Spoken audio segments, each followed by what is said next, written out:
آسمان کی قسم جس میں برج ہیں اور اس دن کی جس کا وعدہ ہے،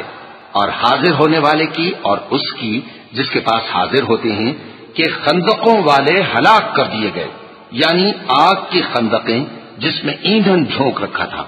جبکہ وہ ان کے کناروں پر بیٹھے ہوئے تھے اور جو ظلم وہ اہل ایمان پر کر رہے تھے ان کا نظارہ کر رہے تھے، اور ان کو مومنوں کی یہی بات بری لگتی تھی کہ وہ اللہ پر ایمان لائے تھے جو غالب ہے، سب خوبیوں والا ہے، جس کی آسمانوں اور زمین میں بادشاہی ہے، اور اللہ ہر چیز سے واقف ہے۔ ان لوگوں نے مومن مردوں اور مومن عورتوں کو تکلیفیں دیں اور توبہ نہ کی، ان کو دوزخ کا اور عذاب بھی ہوگا اور جلنے کا عذاب بھی، اور جو لوگ ایمان لائے اور نیک کام کرتے رہے ان کے لیے باغات ہیں جن کے نیچے نہریں بہ رہی ہیں، یہی بڑی کامیابی ہے۔ بے شک تمہارے پروردگار کی پکڑ بہت سخت ہے، وہی پہلی دفعہ پیدا کرتا ہے اور وہی دوبارہ زندہ کرے گا، اور وہ بخشنے والا ہے، بہت محبت کرنے والا ہے، عرش کا مالک، بڑی شان والا،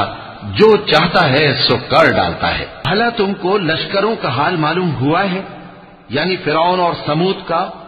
اصل بات یہ ہے کہ کافر مستقل جھٹلانے میں لگے ہیں، جبکہ اللہ بھی ان کو ہر طرف سے گھیرے ہوئے ہے۔ یہ کوئی معمولی کلام نہیں، بلکہ یہ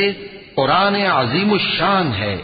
لوح محفوظ میں لکھا ہوا۔ صدق اللہ العظیم۔